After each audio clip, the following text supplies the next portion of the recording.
বিভিন্ন দিকে যে নিউজ আমরা দেখতে পাচ্ছি, বিভিন্ন ইউটিউব থেকে শুরু করে বিভিন্ন সোর্স মারফত শূন্যপদের বিষয়গুলো ভাবলে সত্যি অবাক হয়ে যাওয়ার বিষয়।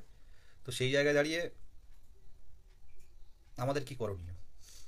আমরা এই কয়েকদিন দু একদিনের মধ্যে যেটা দেখছিলাম, বিহারের আন্দোলন, বিহারের শিক্ষক মহল তারা নতুন নিয়োগ বা তাদের দাবি নিয়ে রাজপথে নামতে পারে, কিন্তু বাংলার ক্ষেত্রে আলাদা নিয়ম। যখন চাকরি প্রার্থীরা রাজপথে নামে, মুখ্যমন্ত্রীর দৃষ্টি আকর্ষণের জন্য কখনো মাথা মুড়িয়ে ন্যাড়া হয়ে তারা প্রতিবাদ জানাচ্ছে, কখনো প্রতিবন্ধী বোনেরা, কখনো প্রতিবন্ধী ভাইরা রাজপথে নেমে শুয়ে পড়ছে, কেউ চলতে পারছে না। কিন্তু একজন শিক্ষকের দেখেছেন কোনো ফেসবুক ওয়ালে কিছু লিখতে? তাই বলি, বিহার একটা অন্য জায়গা আর বাংলা একটা অন্য জায়গা। আজকে 26 তারিখে যে আন্দোলন আমরা দেখলাম, আমার মতে মনে হয় ঐতিহাসিক একটা মিছিল আমরা করে দেখাতে পেরেছি, যেখানে উত্তরবঙ্গ থেকে হোক বা দক্ষিণবঙ্গ বা জঙ্গলমহল থেকে অনেক প্রতিবন্ধী ভাইয়েরা তারা এসছে। তো যেটুকু এটুকু বোঝার, এভাবে হবে না, এভাবে আমরা করতে পারছি না। কেউ কোনোভাবেই বিকাশ ভবন পরিষ্কারভাবে জানাচ্ছেন যে কোথায় তোমাদের ফাইল আছে, সেটাও তাদের নির্দেশ মানে বলতে পারছেন না তারা, যে আমাদের 22-এর নিয়ে কোনো চিন্তাভাবনা আদৌ হয়েছে কি হবে, শুধু শূন্যপদ চাওয়া হয়েছে এটুকুই। সেই জায়গাটা আমাদের প্রতিরোধটা গড়ে তুলতে হবে। সবাইকে পরিষ্কার করে বলতে চাই যে 50,000 টেট পাস, 52,000, এত সংখ্যক টেট কোয়ালিফাই তো নেই, আমরা জানি ভালো করেই। তো সেই জায়গায় দাঁড়িয়ে যে কম সংখ্যক, যতই কম সংখ্যক হোক, যদি 10,000 পথে নামতে পারে, আমরা কিন্তু আমাদের ডেড লাইনটা নিয়ে আসতে পারবো। আমাদের কবে আমাদের নিয়ে শুরু হচ্ছে, আমাদের ইন্টারভিউ প্রসেস কবে শুরু হচ্ছে, সেটা কিন্তু আমরা জানতে পারবো। আর আইনি জটিলতার কারণ দেখিয়ে যদি আমরা থাকি, কালকেও মামলা আছে, কালকে ওবিসি মামলা আছে। তো ওবিসির দোহাই দিলে নিয়োগ কিন্তু এই মুহূর্তে হচ্ছে না। আমি আগে থেকে কিছু বলবো না, শুধু এটুকু বলবো যে আইনি সমস্যার, সরকার তো নিয়োগ করতে বারণ করেনি একবার, মানে কোর্ট তো নিয়োগ করতে বারণ করেনি, সরি, নিয়োগ করতে বারণ করেছে কি, নিয়োগ করা যেতে পারে, সেটা সরকারের সদিচ্ছার দরকার। একটা আইনি জটিলতায় আটকে গেছে, সেটা মহামান্য আদালত যে রায় দেবেন সেই রায় মাথা পেতে নিতে হবে, সেটা আমরা সবাই মাথা পেতে নিই। কিন্তু দীর্ঘদিন যখন মামলাটা কোনো কারণে দেখা যাচ্ছে উঠলো না, বা সেই কারণে কি আমাদের নিয়োগ আটকে থাকবে, অন্য পথ দেখতে হবে সরকারকে।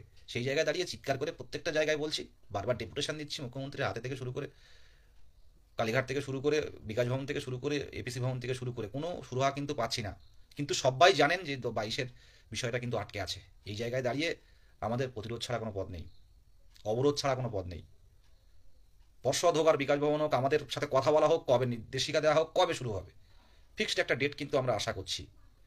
আর সবাই বলে আইন অমান্য করুন, আইন অমান্য করুন, মানে গণতান্ত্রিক পদ্ধতিতে যেটা সম্ভব, যেটা আমরা করতে পারি, যেটা পারমিশন ছাড়াই পথে নামতে পারি আমরা, সেই জায়গায় দাঁড়িয়ে কত সংখ্যক পথে নামে বলুন? নবান্ন অভিযানে গিয়েছিলাম এই 1 বছর 2 দিন হলো, কতজন গিয়েছিল সেদিন? বিকাশ ভবন অভিযান গিয়েছিলাম, একটা সংখ্যক আসেন, এটা সত্যি, একটা সংখ্যক আসেন। যদি কিছু পেতে চান, যদি অবরুদ্ধ করতে পারেন, বঞ্চিতদের সমবেত লড়াইয়ে যদি অবরুদ্ধ করতে পারেন শিক্ষক মহল, অবশ্যই সম্ভব। খান স্যারকে দেখে আমাদের এই বাংলার শিক্ষক মহাশয়রা নামবেন না, এটা আমরা কিন্তু বুঝতে পারছি পরিষ্কারভাবে। শিক্ষক সমাজ আজ যদি প্রত্যেকটা স্কুলের শিক্ষকরা যদি আজকে প্রতিবাদ জানায় যে এদের নিয়োগ না করা পর্যন্ত আমরা শুনছি না, মানে আমরা স্কুলেই যেতে পারছি না, নিয়োগটা দরকার আগে, সেই জায়গাটা তৈরি করতে হবে। একদিনে হবে না পরিবর্তন, একদিন হবে না সম্ভব, এটা আমরা প্রত্যেকেই জানি। সেই জায়গাটা যারা টেট কোয়ালিফাইড আছেন, আমি একটা কথা বলি, পুলিশকে না জানিয়েই আমরা আইন অমান্য অবরোধে নামবো, একদম সোশ্যাল মিডিয়াতে বলছি, পরিষ্কারভাবে বলছি। আমাদের একটা ডেড লাইন দেওয়া হোক। প্রত্যেকেই জানেন 2017-এর প্রাথমিক টেট, আজকেও একজনের সাথে কথা বলছিলাম, মানে আমার বাড়ি যে বসিরহাট, মানে এখানে উনি জানতেন না, তো একজন মারফত জেনেছেন, দেখা করতে এসেছিলেন, তো কথা বলছিলাম যে 2017-র শেষ নোটিফিকেশান প্রাইমারি টেটের, তারপর থেকে একটা নিয়োগ নেই।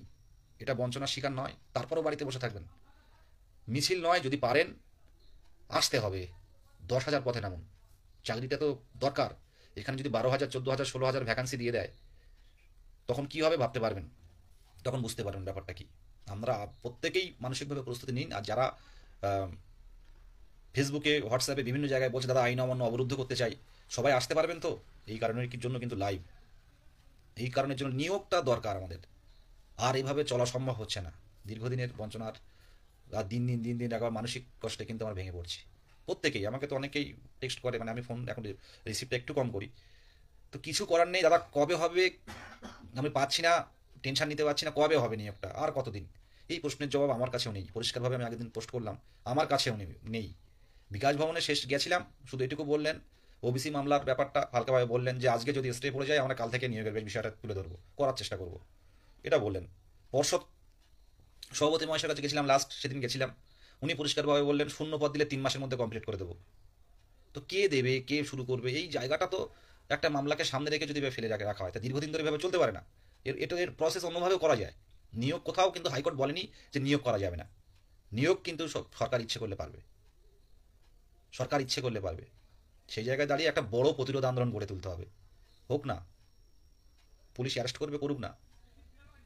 পুলিশ মহাশয়দের আমি তো এর আগেও বার্তা দিয়েছি বারে বারে যে কি করতে পারেন, আমরা আমাদের মুখ্যমন্ত্রীর সাথে দেখা করতে দিন, ব্যাপারটা আমরা তুলে ধরি। ওনাকে হয়তো কেউ বলতে পারছেন না, বিষয়টা তুলে ধরা হচ্ছে না সেইভাবে। আজকে 14 টেট থেকে এত নিয়োগ হলো, 17 প্রায় সবাই বেরিয়ে গেল, এই 22-এর নিয়ে এত টালবাহানা কেন? 22 স্বচ্ছ বলে কি এই সমস্যা? এইভাবে চলা যায় না। শুধু আমার মতো, আমার থেকে পরিস্থিতি খারাপ অনেকে কল করে, সেটা সামনে থেকে দেখতে হয়, কিছু করার থাকে না। আমার কথা একটাই যে এবার অবরোধে নামুন, আর মিছিল করে এইভাবে প্রত্যেককেই বলবো, 22 স্টেটের প্রত্যেককেই বলবো, প্রসেস কিন্তু শুরু করছি, আমাদের কিছু হারানোর নেই, আমরা এবার কিন্তু ছিনিয়ে নেব। আর যারা এখনো পর্যন্ত মানে শুধু দেখে যাচ্ছেন, কিছু বলার নেই। আজকে 15 জন নিয়ে 20 জন নিয়ে এপিসি বিকাশ ভবন অভিযান করেছি আমরা প্রথম দিকে, কালি মেখে বিকাশ ভবনে বসে গেছি। গতকাল একটা ভিডিও দিয়েছিলাম, পুলিশ টানতে টানতে নিয়ে যাচ্ছে, নবান্ন অভিযান, শিবপুর থানা। এগুলো দেখেও তো কষ্ট হওয়া উচিত। আজকে তো একজন বললো দাদা এই ভিডিওটা দেখে খুব বাজে লাগলো আমাকে। আমার বাড়ির থেকে এক ভাইজি কল করে বললো যে এরকম পুলিশ টানতে টানতে নিয়ে যাচ্ছে, তুই কোথায় আছিস? আমি বললাম যে কেন, এটা গত বছরের ভিডিও। তো এইরকম কিন্তু মানুষ দেখছে। তো এই জায়গাগুলো আপনারা নিজের থেকে বিচার করুন, নিজের জায়গা থেকে বিচার করুন। আজ আরেকজনের সাথে কথা হচ্ছিল, বলছিলেন দাদা এগুলো দেখছি খুব খারাপ লাগছে, এবার প্রত্যেকটা আন্দোলনে যাব। বুঝতে পারছে এই 1-2 বছর পরে অনেকের ঘুমটা ভাঙছে, এটাই কিন্তু আমাদের কাছে অনেক কিছু। 2 বছর কেউ নামিনি প্রথম দিকে, তো এরকম 2-4 মাস কিন্তু আরও চলে যাবে। বারবার বলছি, মুখ্যমন্ত্রীর দৃষ্টি আকর্ষণটা জরুরি। মুখ্যমন্ত্রী যেখানেই যান না কেন গিয়ে আমাদের দাবিগুলো তুলে ধরার চেষ্টা করুন। কেউ বলবে না, কেউ খারাপ হতে চাইবে না। মুখ্যমন্ত্রীর সামনে বলা মানে যে নিয়োগের বিষয়টা, কেউ খারাপ হতে চাইবে না, এটা পরিষ্কার হয়ে গেছে।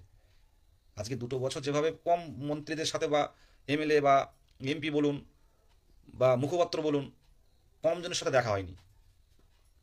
আধিকারিক মানে পশ্চিমবঙ্গ সরকারের কম আধিকারিকের সঙ্গে দেখা হয়নি, ডেপুটেশন দেওয়া হয়নি। তো সেই জায়গাটা পরিষ্কার হয়ে গেছে যে যেখানেই যান না কেন মুখ্যমন্ত্রীর দৃষ্টি আকর্ষণটা করুন। আমরা পশ্চিমবঙ্গ সরকারের মুখ্যমন্ত্রীর কাছে আমরা কিন্তু দাবি জানাচ্ছি, দীর্ঘদিন বঞ্চনার শিকার যারা, উত্তীর্ণ হয়েও যাদের ফেলে রাখা হয়েছে দীর্ঘদিন ধরে, তাদের হয়ে দাবি জানাতে যাচ্ছি। আমরা প্রত্যেকেই কিন্তু এই বাংলার সন্তান, প্রত্যেকেই কিন্তু উত্তীর্ণ, একটা প্রসেস এগিয়ে আছে। প্রত্যেকে কিন্তু এমনি এমনি আপনি যদি গ্রুপ ডিতে পাস করতেন কিচ্ছু বলতাম না বা বলা হতো না।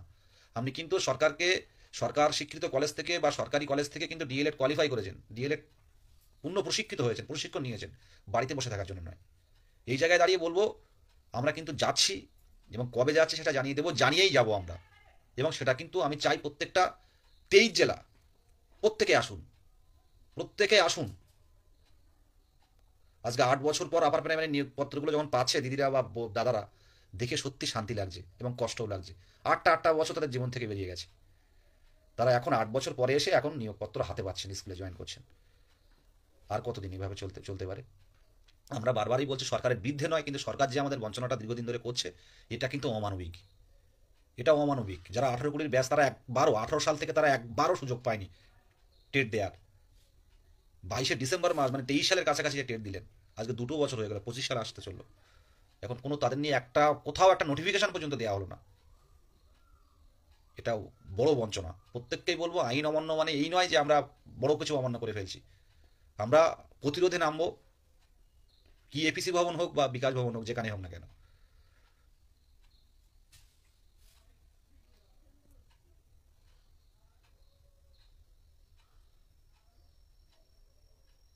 শুনুন, যদি পথে না নামতে পারেন, পরিষ্কারভাবে বলছি, এখানে ঐক্যমঞ্চ কিছু হবে না, বিদেশ গাজীও কিছু করতে পারবে না। পথে নেমে অস্তিত্বটা দেখানোর দায়িত্বটা কিন্তু আপনাদের।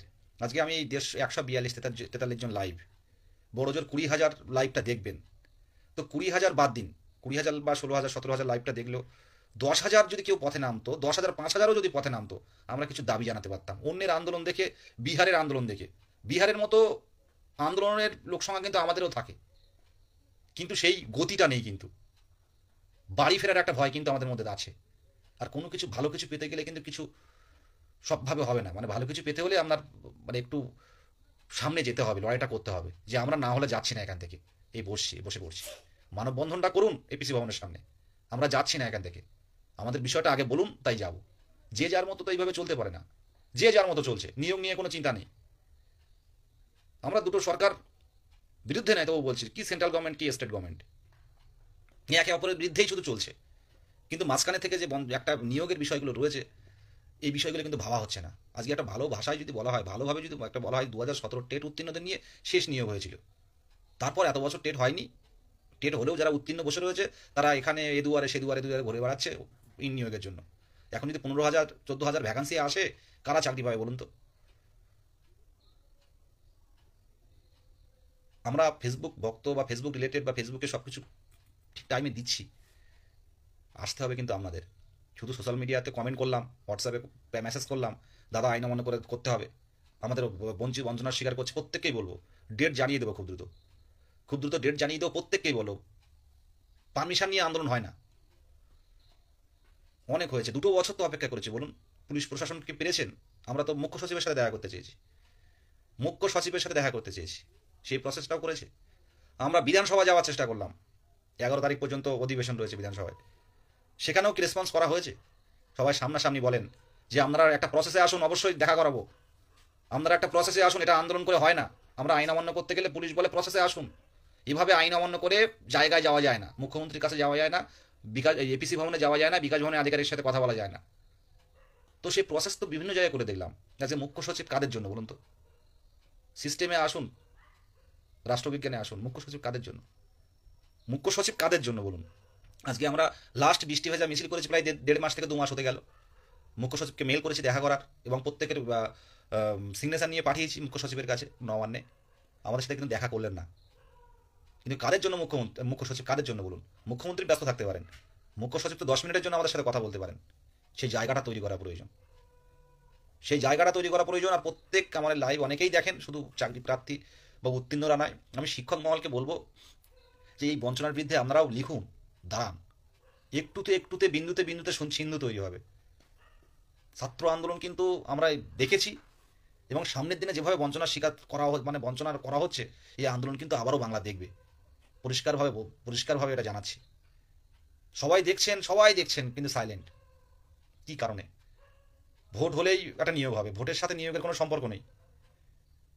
ভোটের সাথে একটা 5-7 বছর লেগে যায় যদি একটা নিয়োগ প্রসেস সম্পূর্ণ করতে, একটা না একটা কোনো শিশু তো বঞ্চনার শিকার হচ্ছে।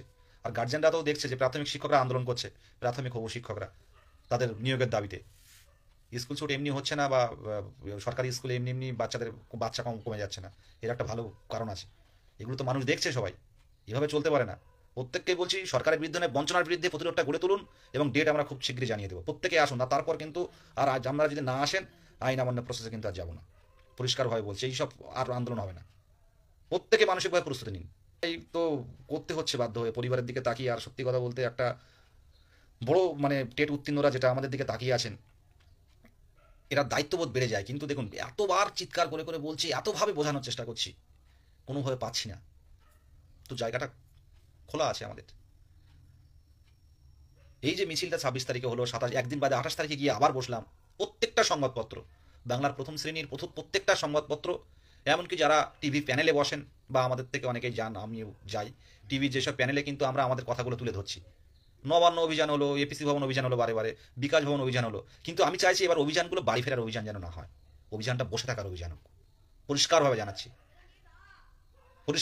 এবার বসে থাকার অভিযান হোক।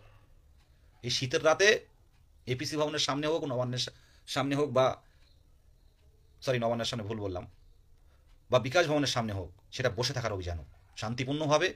আমাদের বঞ্চনা করে রাখা হয়েছে, দীর্ঘদিনের বঞ্চনা করে রাখা হয়েছে, আমরা এখানে বসবো, আমাদের বসার অধিকার আছে।